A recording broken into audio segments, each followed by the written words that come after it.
सपने वो नहीं जो आप नींद में देखते हैं, सपने वो हैं जो आपको नींद ही ना आने दे। बारिश के दौरान पक्षी छत की तलाश करते हैं, लेकिन बाज बादलों के ऊपर उड़ के बारिश को ही टाल देता है। समस्या समान है, लेकिन आपका नजरिया उसमें अंतर पैदा करता है। ये कुछ लाइंस लिखी थी भारत रत्न डॉक्टर APJ अब्दुल कलाम ने। आज की इस वीडियो में मैं आपको कलाम सर के कुछ ऐसे किस्से सुनाने वाला हूँ, जिससे सुन के दोस्त तेरे सोचने का नजरिया बदल जाएगा और तुम अपने अंदर एक नई एनर्जी फील करोगे। दोस्त, तुम्हें पता है कलाम सर ने शादी क्यों नहीं की?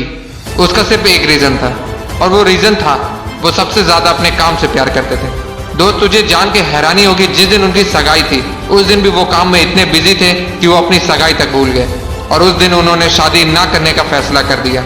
उन्होंने एक इंटरव्यू में कहा, इंसान शादी और बच्चे अपनी सेल्फलेसनेस के लिए करता है, और मैं सेल्फिश नहीं होना चाहता। मैं अपनी पूरी जिंदगी अपने देश को समर्पित करना चाहता हूँ। दोस्तों, बात है 10 अगस्त 1979 की। 19 साल की मेहनत, 23 मीटर लंबा SLV-3 रॉकेट 17 टन की वजन लेके 7:58 पे आसमान में उड़ गया। ये रॉकेट 4 स्टेज में था, और ये रॉकेट सिर्फ रॉकेट नहीं था, ये सपना था उन तमाम लोगों का जो इस प्रोजेक्ट में शामिल थे, और इस प्रोजेक्ट के डायरेक्टर थे कलाम सर। वो रॉकेट पहली स्टेज तो पार कर गया, लेकिन दूसरी स्टेज में जाने के बाद रॉकेट ने काम करना बंद कर दिया, और 317 सेकंड के बाद कलाम सर और उनके लोगों का सपना कचरा बन के श्रीहरिकोटा से 560 किलोमीटर दूर समंदर में जा गिरा। दोस्त, क्या हालत हुई होगी उस वक्त कलाम सर और उन बाकी सारे साथियों की, जब उन्होंने 19 साल की मेहनत, उनका सपना कुछ ही सेकंड में समुद्र में कचरा बन के बिखर गया। कलाम सर कहते थे कि उस वक्त अंदर से मैं इतना टूट गया था कि मैं बिस्तर में जाके घुस गया, मेरी आंखों से आंसू बहने लगे। लेकिन दोस्तों, कलाम सर हार मानने वालों में से नहीं थे। वो कहते थे, पहाड़ की चोटी से उतरने से पहाड़ चढ़ने का तजुर्बा नहीं मिलता, जिंदगी पहाड़ के चढ़ानों में मिलती है, चोटी पे नहीं। कलाम सर भी इसी तरह एक एक कदम आगे बढ़ते रहे।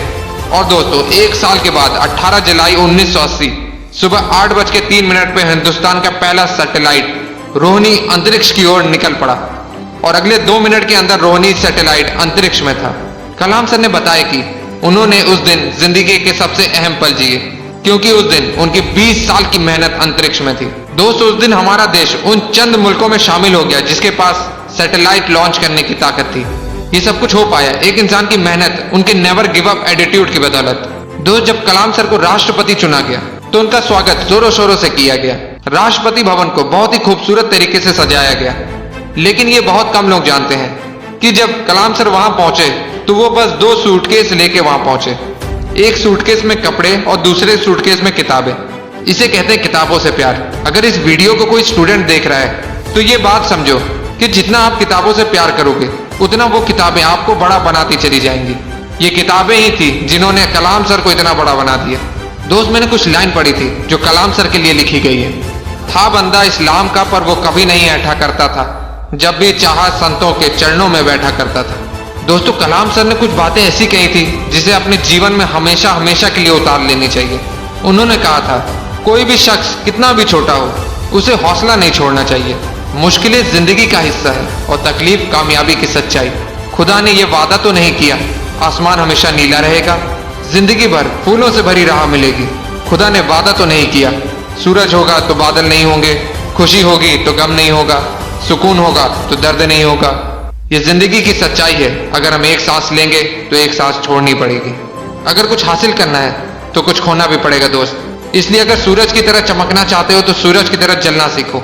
दोस्त, कलाम सर ने तो कर दिखाया, इसलिए आज भी हम कलाम सर के बारे में बात कर रहे हैं। अगर तेरे अंदर भी वो आके कुछ कर दिखाने की, तो कसम खा तू अपने सपने को पाने के लिए हर हद पार करने के लिए तैयार है। और अपने सपनों को मोटिवेशनल फ्लाइट देने के लिए चैनल को सब्सक्राइब कर लेना। जय हिंद, जय भारत।